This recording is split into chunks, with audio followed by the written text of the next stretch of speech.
नमस्कार। Breaking news में बड़ी खबर आपको बता दें कि बिहार विधानसभा चुनाव की तारीखों का ऐलान हो गया है।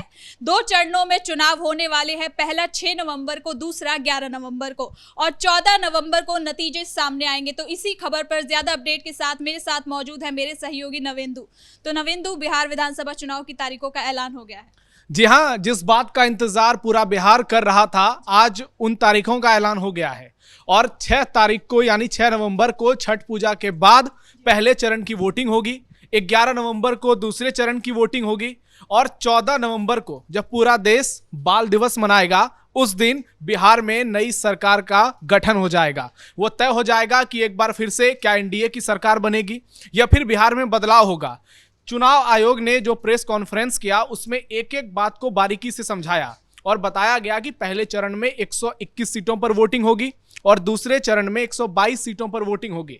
और इस बार जो चुनाव आयोग ने पूरा एक तरह से ये दृश्य दिखाया है चुनाव को लेकर कि पहले चरण में किन सीटों पर वोटिंग होगी, कौन सा जिला कवर किया जाएगा और दूसरे चरण में कौन से जिले होंगे, वो बेहद दिलचस्प है। हम दर्शकों को बता दें कि पहले चरण में यानी 6 नवंबर को जिन जिलों में वोटिंग होगी वो आखिरकार कौन कौन से जिले हैं। तो सबसे पहला नाम है राजधानी पटना का, उसके बाद उसके आसपास के जिले जैसे कि मुजफ्फरपुर, नालंदा, गोपालगंज, बक्सर, भोजपुर, आरा, मुंगेर, फिर लखीसराय, बेगूसराय, समस्तीपुर, सिवान, सारण, मधेपुरा, खगड़िया, सहरसा और दरभंगा। ये तमाम जिले हैं जहां पहले चरण में वोटिंग होगी। दिलचस्प बात है कि जैसे कि मिथिलांचल का कुछ इलाका है, वहां पहले चरण में भी वोटिंग होगी और दूसरे चरण में भी वोटिंग होगी।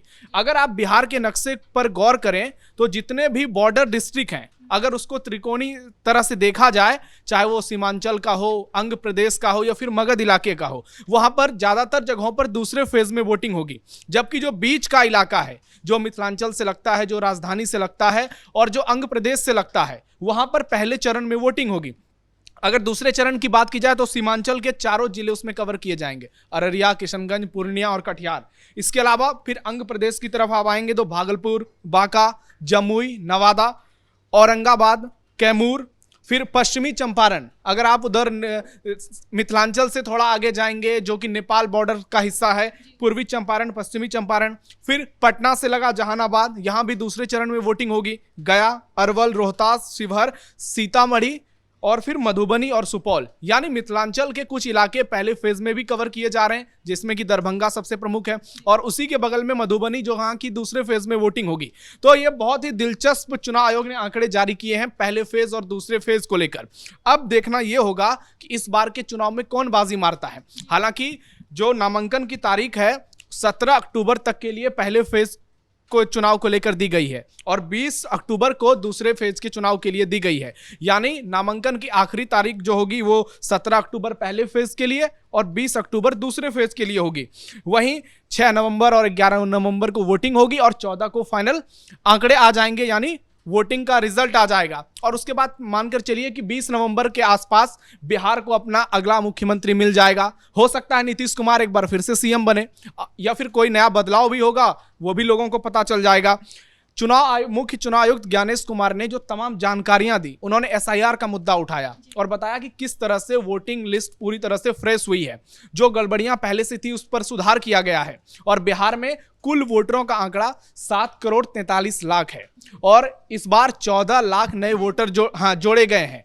तो जो बवाल मचा रहा था विपक्ष की, इतने लोगों के नाम कट गए, ये सब हुआ, चुनाव आयोग जो है वो मनमानी कर रहा है, अब सारे मुद्दे गौन हो चुके हैं। बिहार में सिर्फ और सिर्फ अब चुनाव की चर्चा होगी। वोट चोरी का मुद्दा बहुत पीछे छूट गया है।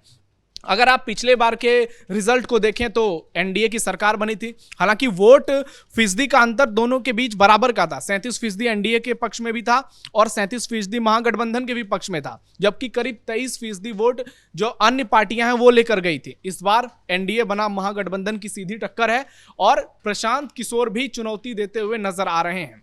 इस बार 2 फेज में चुनाव को लेकर पहले से बातें की जा रही थी, क्योंकि 2020 में 3 चरणों में चुनाव हुए थे तो विपक्षी पार्टियों ने काफी सवाल उठाए थे और आप देखिए कि विपक्षी पार्टियों को एक मौका भी मिल गया है कि ये लोग जिस तरह से ढोल पीट रहे थे, हंगामा मचा रहे थे कि इतने चरणों में चुनाव होना चाहिए, अगर एक चरण में चुनाव होता तो एनडीए के पास इतने चेहरे हैं, इतने नेता हैं, बड़े बड़े दिग्गज हैं कि वो कहीं भी चुनाव प्रचार को मैनेज कर सकते थे, जबकि महागठबंधन के पास तेजस्वी और राहुल गांधी के अलावा कोई है नहीं, और राहुल गांधी का तो वैसे भी कोई असर बिहार में नहीं है।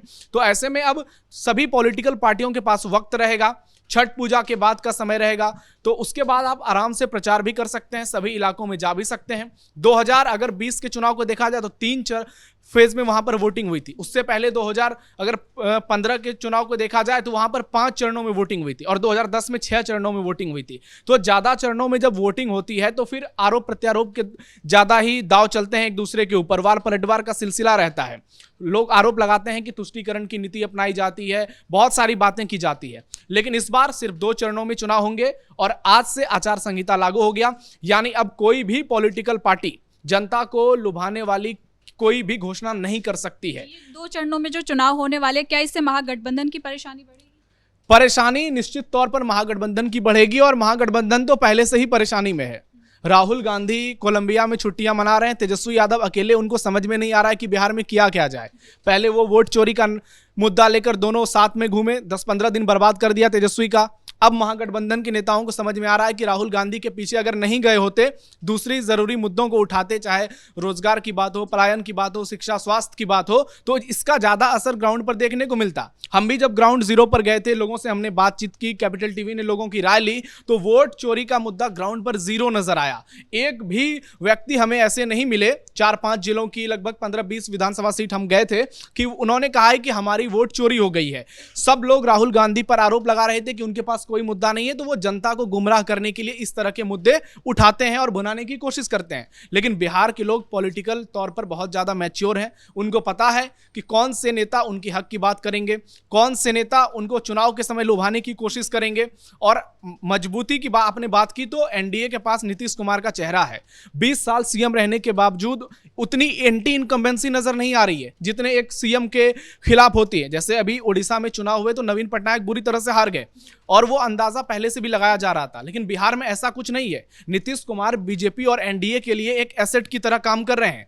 जबकि आप दूसरी ओर देख लीजिए, तेजस्वी यादव अपने आप को अभी तक जंगल राज के आरोपों से बाहर नहीं निकाल पाए हैं। जब आप ग्राउंड जीरो पर जाएंगे, लोगों से बातचीत करेंगे और सबसे बड़े मुद्दे को लेकर उनसे पूछेंगे, तो वो अभी भी कहेंगे कि हाँ, नीतीश कुमार भले ही उनकी उम्र ज्यादा हो गई है, भले ही वो लगातार मुख्यमंत्री हैं, लेकिन उनके पास दूसरा कोई ऑप्शन नहीं है। प्रशांत किशोर जरूर बड़ी बड़ी बातें कर रहे हैं, लेकिन लोगों को पता है कि उनकी हैसियत जो है वो वोट कटवा की है। कहीं ऐसा ना हो जाए कि प्रशांत किशोर को वोट देने के चक्कर में लोगों के वोट बर्बाद हो जाए। तो इसलिए प्रशांत किशोर का भी इस चुनाव में कुछ ज्यादा होने वाला नहीं है। सीधी टक्कर जो है वो महागठबंधन के बीच और एनडीए के बीच है। और अब देखना यह होगा कि चुनाव का ऐलान तो हो गया है, अब दोनों गठबंधन सीट शेयरिंग को लेकर कब घोषणा करते हैं। सबसे ज्यादा नजर एनडीए पर होगी। इस बार जो जानकारी सामने आ रही है उसके मुताबिक बीजेपी और जेडीयू 100 सीटों पर चुनाव लड़ सकती है, और बाकी 43 सीटें जो है वो 3 पार्टियों में बांटी जाएंगी, जिसमें कि चिराग पासवान की लोजपा रामविलास है, जीतन राम मांझी की हम पार्टी और उपेंद्र कुशवाहा की आरएलएम है। वहीं मुकेश सहनी का भी इंतजार किया जा रहा है, क्योंकि वो लगातार बयान पर बयान दे रहे हैं। डिप्टी सीएम का दावा कर रहे हैं। कुछ दिनों पहले उन्होंने कहा था कि अगर पीएम मोदी मेरी जाति को अलग से आरक्षण देते हैं तो मैं उनके लिए जान दे सकता हूं। तो सियासी तौर पर ये लोग बहुत ज्यादा महत्वाकांक्षी हैं, इसलिए इन पर कोई भी गठबंधन भरोसा नहीं कर सकता है। यही मुकेश सहनी पिछली बार एनडीए के साथ लड़े थे, जीतन राम मांझी महागठबंधन के साथ लड़े थे। तो इससे आप अंदाजा लगा सकते हैं कि दोनों ओर ऐसे नहीं है कि पलटू इस साइड ही है या फिर दूसरे साइड नहीं है। दोनों ओर कई ऐसी पार्टियां हैं जिसके नेता जिधर ज्यादा उनको अपना अधिकार मिलेगा, प्रतिनिधित्व मिलेगा, उस साइड जाने की फिराक में हमेशा कोशिश करते रहते हैं। मुकेश सहनी का दावा था पहले की 60 सीटों पर, फिर उनको भी अपनी हकीकत का अंदाजा हुआ, तो अब वो धीरे धीरे कह रहे हैं कि हमने आपस में डील कर ली है, जो भी होगा हम जनता के सामने आएंगे। वहीं कांग्रेस पार्टी पिछली बार 70 सीटों पर लड़कर सिर्फ 19 जीत पाई थी, 27% का बहुत घटिया स्ट्राइक रेट था। कांग्रेस को भी समझ में आ गया है, राहुल गांधी कई जिले घूम चुके हैं, बिल्कुल भी जन समर्थन नहीं उनको मिला। तो अब पूरा फोकस महागठबंधन का सिर्फ यही होगा कि एनडीए को कौन सी सीटों पर मजबूती से टक्कर दी जाए, जहां हम ज्यादा मजबूती से चुनाव लड़ेंगे। क्योंकि इस बार दूसरे फेज में ज्यादातर ऐसी सीटें हैं जहां पर पिछले बार एनडीए का प्रदर्शन बहुत बेहतर रहा था। वहीं पहली चरण में कुछ ऐसी सीटें हैं जहां पर एनडीए का प्रदर्शन बहुत अच्छा नहीं रहा था, ठीक ठाक रहा था। ऐसे में अब दोनों ही गठबंधन के पास चुनाव प्रचार करने का एक कहें तो बहुत बेहतर समय सीमा मिल गई है दोनों के पास, वो बेहतर ढंग से प्रचार कर सकते हैं। क्या महागठबंधन कोई मास्टर स्ट्रोक अंतिम मोमेंट पर चलेगा? लेकिन अब आचार संहिता लागू हो चुका है, तो ऐसे में नीतीश कुमार यहां से बहुत आगे नजर आ रहे हैं, एनडीए सरकार बहुत आगे नजर आ रही है और अब तेजस्वी यादव और राहुल गांधी के लिए ज्यादा स्कोप नहीं बचा हुआ है, क्योंकि चुनाव में आप देख लीजिए कि अब कितना समय रह गया है। 1 से 1.5 महीने के अंदर पूरी प्रक्रिया खत्म हो जाएगी और बिहार में एक बार फिर से नई सरकार का गठन होगा और सबकी निगाहें इस बात पर टिकी होंगी, क्या नीतीश कुमार एक बार फिर से सीएम का शपथ लेंगे या फिर तेजस्वी यादव जो बार बार बदलाव की बातें कर रहे हैं, युवाओं को लेकर हुंकार भर रहे हैं, क्या तेजस्वी पर जनता यकीन करेगी? हालांकि जो तमाम सर्वेज आए हैं, जितने भी 3-4 सर्वेज हाल में आए हैं, उसमें एनडीए बहुत मजबूत स्थिति में नजर आ रहा है और एनडीए 130 से 155 सीटों तक जाता हुआ दिखाई दे रहा है। दूसरी ओर महागठबंधन की स्थिति ऐसी है कि महागठबंधन किसी भी सर्वे में 100 से ज्यादा सीटें पाता हुआ नजर नहीं आ रहा है, वो 100 के नीचे नजर आ रहा है और कांग्रेस पार्टी का सबसे बुरा हाल होने वाला इस बार, ऐसा बड़े बड़े सियासी दिग्गजों का भी मानना है। तो आज चुनावी तारीख का ऐलान हो चुका है, बिहार में आचार संहिता लागू हो चुका है और एक जरूरी बात हम दर्शकों को यह भी बता दें कि चुनाव आयोग ने जो अपने जानकारी दी है उसमें यह भी बताया है कि पेट्रोलिंग की व्यवस्था जो है इस बार पहले से बेहतर की जाएगी, क्योंकि बिहार में जंगल राज के दौर में बूथ लूट लिए जाते थे। तो ऐसे में जो भी कुछ इलाके ऐसे हैं जहां पर पेट्रोलिंग को लेकर समस्याएं आती थी, वहां पर इस बार पुलिस प्रशासन की तैनाती और ज्यादा बेहतरीन ढंग से होगी। 197 पोलिंग बूथ ऐसे हैं जहां पर नाव से पेट्रोलिंग होगी, 1100 पोलिंग बूथ ऐसे होंगे जहां घोड़े से पेट्रोलिंग होगी। हम भी जब अभी दरभंगा गए थे तो हमारे एडिटर इन चीफ उन्होंने गौड़ा बोराम के एक बूथ का वहां पर वो गए थे और उन्होंने एक स्टोरी की थी जहां की पिछले बार लोगों को नाव से पार करके, नदी पार करके वोटिंग करने के लिए जाना पड़ता था, लेकिन इस बार वहां बीजेपी सरकार ने पुल का निर्माण किया जो कि अभी निर्माण चल रहा है और खबर का असर यह हुआ कि वहां पर अब लोगों को अगले बार से वो सड़कों के जरिए वोट देने के लिए जाएंगे। तो ऐसी कई विधानसभा की सीटें हैं जहां पर पेट्रोलिंग व्यवस्था इस बार दुरुस्त की जाएगी। चुनाव आयोग ने यह भी कहा है कि जितने भी वहां पर पोलिंग एजेंट रहेंगे, जितने भी प्रत्याशी रहेंगे, उनको तब तक रुकना चाहिए जब तक काउंटिंग पूरी नहीं हो जाती। जब आपको अंतिम मोमेंट पर चुनाव अधिकारी फाइनल लिस्ट नहीं दे दें कि सारे वोटिंग समाप्त हो गए, तब तक आपको पोलिंग बूथ नहीं छोड़ने चाहिए, क्योंकि ये लोग बाद में आरोप लगाते हैं कि प्रशासन जो है उनके साथ जबरदस्ती करती है, वो सरकार के फेवर में काम करती है। तो इन सभी आरोपों पर मुख्य चुनाव आयुक्त ज्ञानेश कुमार ने सब कुछ बता दिया, पूरा उन्होंने विस्तार से बताया है और एक एक जानकारी दे दी है कि कैसे चुनावी प्रक्रिया को पूरी तरह से पारदर्शी तरीके से कराया जाएगा, निष्पक्षता से कराया जाएगा और ना किसी का फेवर किया जाएगा, ना किसी का विरोध किया जाएगा, हर किसी को बराबर मौका मिलेगा। तो अब सबकी नजर 6 तारीख और 11 तारीख पर टिक गई है, जब ईवीएम में 243 सीटों पर सभी प्रत्याशियों की किस्मत कैद हो जाएगी और 14 नवंबर को बिहार में नई सरकार का ऐलान हो जाएगा। बहुत बहुत शुक्रिया नवेंदु आपका इन तमाम जानकारी के लिए। तो कुल मिलाकर नवंबर में बिहार को अपना नया सीएम मिल जाएगा। 121 सीटों पर पहले चरण में मतदान होगा, दूसरे चरण में 122 सीटों पर मतदान होगा। तो कुल मिलाकर इस बार देखना होगा कि इस चुनाव में पार्टियां कौन कौन सी रणनीति के साथ सामने निकल कर आती है। तो ब्रेकिंग न्यूज में इतना ही। कैमरा पर्सन कुणाल के साथ मैं सृष्टि शाह।